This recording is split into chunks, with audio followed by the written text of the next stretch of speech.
ಇನ್ನು ಚಿತ್ರದುರ್ಗದಲ್ಲಿ 6 ವಿದ್ಯಾರ್ಥಿಗಳು ನಾಪತ್ತೆಯಾಗಿದ್ದಾರೆ.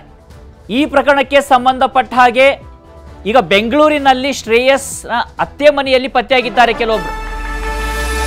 ಚಿತ್ರದುರ್ಗದ 6 ವಿದ್ಯಾರ್ಥಿಗಳು ನಾಪತ್ತೆ ಪ್ರಕರಣಕ್ಕೆ ಸಂಬಂಧಪಟ್ಟ ಹಾಗೆ ಡೆವಲಪ್ಮೆಂಟ್ ಆಗಿರುವಂಥದ್ದಿದು. ನಾಪತ್ತೆಯಾಗಿದ್ದಂಥ 6 ಮಕ್ಕಳು ಬೆಂಗಳೂರಿನಲ್ಲಿ ಪತ್ತೆಯಾಗಿದ್ದಾರೆ. ಶ್ರೇಯಸ್ನ ಅತ್ತೆ ಮನೆಯಲ್ಲಿ ವಿದ್ಯಾರ್ಥಿಗಳು ಪತ್ತೆಯಾಗಿರುವಂಥದ್ದು ಚಿತ್ರದುರ್ಗದಲ್ಲಿ ಸಾಕಷ್ಟು ಆತಂಕಕ್ಕೆ ಕಾರಣ ಆಗಿತ್ತು. 6 ವಿದ್ಯಾರ್ಥಿಗಳು ನಾಪತ್ತೆಯಾಗಿರುವಂತಹ ಘಟನೆ, ಪ್ರಿನ್ಸಿಪಲ್ ಬೈದಿದ್ದಕ್ಕೆ ಹೀಗಾಯ್ತಾ ಅಂತೇಳಿ ಸಾಕಷ್ಟು ಪ್ರಶ್ನೆಗಳು ಮೂಡ್ತಾ ಇದ್ದು. ಈಗ ನಾಪತ್ತೆಯಾಗಿದ್ದಂಥ 6 ಮಕ್ಕಳು ಬೆಂಗಳೂರಿನಲ್ಲಿ ಪತ್ತೆಯಾಗಿದ್ದಾರೆ. ಶ್ರೇಯಸ್ ಎಂಬಾತನ ಅತ್ತೆ ಮನೆಯಲ್ಲಿ ವಿದ್ಯಾರ್ಥಿಗಳು ಪತ್ತೆಯಾಗಿರುವಂಥದ್ದು. ಚಿತ್ರದುರ್ಗದ 6 ವಿದ್ಯಾರ್ಥಿಗಳು ನಾಪತ್ತೆ ಪ್ರಕರಣಕ್ಕೆ ಸಂಬಂಧಪಟ್ಟ ಹಾಗೆ ಆಗಿರ್ತಕ್ಕಂಥ ಡೆವಲಪ್ಮೆಂಟ್ ಇದು. ಬೆಳಗ್ಗೆಯಿಂದಲೇ ಪೊಲೀಸರು ಸಾಕಷ್ಟು ಹುಡುಕಾಟವನ್ನು ಮಾಡ್ತಾ ಇದ್ರು. ಹೊಳಲ್ಕೆರೆ ಡ್ರೀಮ್ ವರ್ಲ್ಡ್ ಇಂಟರ್ನ್ಯಾಷನಲ್ ವಸತಿ ಶಾಲೆಯ 6 ವಿದ್ಯಾರ್ಥಿಗಳಿವರು ನಾಪತ್ತೆಯಾಗಿದ್ರು. ಡ್ರೀಮ್ ವರ್ಲ್ಡ್ ಶಾಲೆಗೆ ತಹಶೀಲ್ದಾರ್ ಕೂಡ ಭೇಟಿಯನ್ನ ಕೊಟ್ಟು ಶಿಕ್ಷಕರು ಪೋಷಕರ ಜೊತೆ ಸಮಾಲೋಚನೆಯನ್ನು ನಡೆಸಿದ್ರು. ಸದ್ಯ ವಿದ್ಯಾರ್ಥಿಗಳು ಸೇಫ್ ಆಗಿದ್ದಾರೆ. ಶಾಲೆಯಲ್ಲಿ ಸೆಕ್ಯೂರಿಟಿ ಸಿಸಿ ಕ್ಯಾಮೆರಾ ಇಲ್ಲದಿರುವುದರ ಕುರಿತು ಕೂಡ ಪೋಷಕರು ಆಕ್ಷೇಪವನ್ನು ವ್ಯಕ್ತಪಡಿಸಿದ್ರು. ಮಕ್ಕಳ ಕಣ್ಗಾವಲು ಕುರಿತು ಶಾಲಾ ಆಡಳಿತದ ನಿರ್ಲಕ್ಷ್ಯದ ಬಗ್ಗೆ ಕೂಡ ಕಿಡಿಯನ್ನ ಕಾರಿದ್ರು. ಪ್ರಿನ್ಸಿಪಾಲ್ ವಿರುದ್ಧ ಕೂಡ ಆಕ್ರೋಶವನ್ನು ವ್ಯಕ್ತಪಡಿಸಿದ್ರು ಕೆಲ ಪಾಲಕರು. ಇವರು ಬೈದಿದ್ರು, ಅದೇ ಕಾರಣದಿಂದಾಗಿ ಮಕ್ಕಳು ಓಡಿ ಹೋಗಿದ್ದಾರೆ ಇಲ್ಲಿಂದ ಅಂತ ಹೇಳಿ. ಈಗ 6 ಮಕ್ಕಳು ಕೂಡ ಬೆಂಗಳೂರಿನಲ್ಲಿ ಪತ್ತೆಯಾಗಿದ್ದಾರೆ. ಶ್ರೇಯಸ್ ಎಂಬಾತನ ಅತ್ತೆ ಮನೆಗೆ ಬಂದಿದ್ದಾರೆ. ಅವರೇನೋ ಇಲ್ಲಿ ಸೇಫ್ ಆಗಿದ್ದಾರೆ, ನಿಶ್ಚಿಂತೆಯಿಂದ ಇದ್ದಾರೆ. ಆದರೆ ಚಿತ್ರದುರ್ಗದಲ್ಲಂತೂ ದೊಡ್ಡ ಮಟ್ಟದ ಆತಂಕಕ್ಕೆ ಕಾರಣ ಆಗಿತ್ತು ಈ ಘಟನೆ. 6 ಜನ ಮಕ್ಕಳು ಇದ್ದಕ್ಕಿದ್ದ ಹಾಗೆ ಕಣ್ಮರೆಯಾಗಿದ್ದಾರೆ. ಎಲ್ಲಿಗೆ ಹೋದ್ರು, ಏನಾಯಿತು, ತರೇವಾರಿ ಪ್ರಶ್ನೆಗಳು ಮೂಡ್ತಾ ಇತ್ತು. ಪೊಲೀಸರು ಕೂಡ ಈ ಪ್ರಕರಣವನ್ನು ಗಂಭೀರವಾಗಿ ತೆಗೆದುಕೊಂಡು ಸಾಕಷ್ಟು ಹುಡುಕಾಟದ ಪ್ರಯತ್ನವನ್ನ ಮಾಡ್ತಾ ಇದ್ರು. ಆದರೆ ಈ ಒಂದು ಪ್ರಕರಣ ಈಗ ಸುಖಾಂತ್ಯಗೊಂಡಿದ್ದು 6 ಮಕ್ಕಳು ಕೂಡ ಬೆಂಗಳೂರಿನಲ್ಲಿ ಪತ್ತೆಯಾಗಿದ್ದಾರೆ.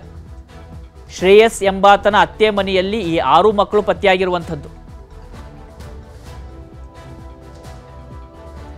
ಈ ಮೂಲಕವಾಗಿ ಪಾಲಕರು ಒಂದು ಕಡೆ ಸಮಾಧಾನಗೊಂಡಿದ್ರೆ, ಶಾಲಾ ಆಡಳಿತ ಮಂಡಳಿ ಕೂಡ ನಿಟ್ಟುಸಿರು ಬಿಟ್ಟಂತಾಗಿದೆ.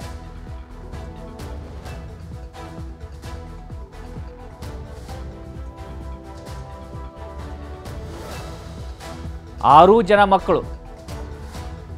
ಆದರೆ ಅವರು ಯಾಕೆ ಅಲ್ಲಿಂದ ಎಸ್ಕೇಪ್ ಆಗಿದ್ರು, ಏನಾಗಿತ್ತು ಅನ್ನೋದು ಇನ್ನೂ ಕೂಡ ಸಸ್ಪೆನ್ಸ್ ಆಗೇ ಇದೆ.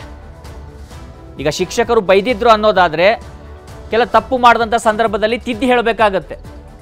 ಹೀಗಾಗಿ ಏನೋ ಶಿಕ್ಷಕರು ಯಾರೋ ಜೋರು ಮಾಡಿದ್ದಾರೆ ಅಂತೇಳಿ ಮಕ್ಕಳು ಓಡಿ ಹೋದ್ರು ಅಂತಲ್ಲ, ಹಾಗಂದ ಮಾತಕ್ಕೆ ಅದನ್ನು ಸಪೋರ್ಟ್ ಮಾಡೋದು ಅಂತಲ್ಲ.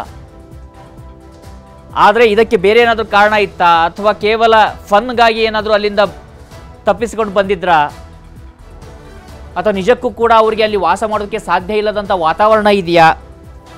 ಹೀಗಂತೂ ಪ್ರಶ್ನೆಗಳಿದ್ದಾವೆ. ಅದಕ್ಕೆ ಉತ್ತರ ಬಾಲಕರನ್ನ ಪೊಲೀಸರು ಮಾತನಾಡಿಸಿದ ಬಳಿಕವೇ ಗೊತ್ತಾಗುತ್ತೆ ಅನ್ಸುತ್ತೆ.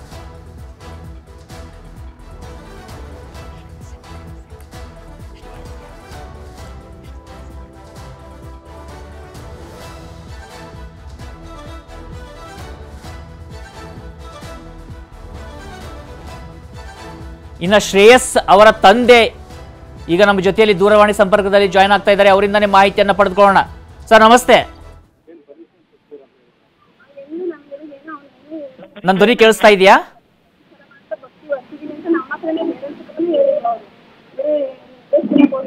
ಹಲೋ, ನಮ್ಮ ಧ್ವನಿ ಕೇಳಿಸ್ತಾ ಇದೆಯಾ? ಸಂಪರ್ಕ ಸಾಧ್ಯ ಆಗ್ತಾ ಇಲ್ಲ. ಶ್ರೇಯಸ್ ಅವರ ತಂದೆ ದೂರವಾಣಿ ಸಂಪರ್ಕದಲ್ಲಿದ್ದಾರೆ. ಟೆಕ್ನಿಕಲ್ ಎರರ್ ಏನೋ ಬರ್ತಾ ಇದೆ. ಮತ್ತೆ ಅವರು ಮಾತನಾಡ್ತಾರೆ ನಮ್ಮ ಜೊತೆಯಲ್ಲಿ. ಈ ಮಕ್ಕಳು ಯಾಕೆ ಎಸ್ಕೇಪ್ ಆಗಿದ್ರು ಅನ್ನುವಂಥ ಪ್ರಶ್ನೆ ಅಂತೂ ಸದ್ಯಕ್ಕಿದೆ. ಹೊಳಲ್ಕೆರೆಯಲ್ಲಿರ್ತಕ್ಕಂಥ ಡ್ರೀಮ್ ವರ್ಲ್ಡ್ ಶಾಲೆ ಇದು. 6 ಜನ ಮಕ್ಕಳು ನಾಪತ್ತೆಯಾಗಿದ್ರು ಶಾಲೆಯಿಂದ. ಆದರೆ ನೋಡಿ, ಇನ್ನೊಂದು ಕಡೆ ನಾವು ಗಮನಿಸೋದಾದ್ರೆ ಇದರಿಂದ ಮತ್ತೊಂದು ವಿಷಯನೂ ಅಲ್ಲಿ ಗೊತ್ತಾಗಿರುವಂಥದ್ದು. ಶಾಲೆಯಲ್ಲಿ ಸಿಸಿ ಕ್ಯಾಮ್ರಾ ಆಗಲಿ ಅಥವಾ ಭದ್ರತಾ ವ್ಯವಸ್ಥೆ ಆಗಲಿ ಅಷ್ಟರ ಮಟ್ಟಿಗೆ ಇಲ್ಲ ಅಂತ ಹೇಳಿ ಪೋಷಕರು ಕೂಡ ಆಕ್ರೋಶವನ್ನು ವ್ಯಕ್ತಪಡಿಸಿದ್ದಾರೆ.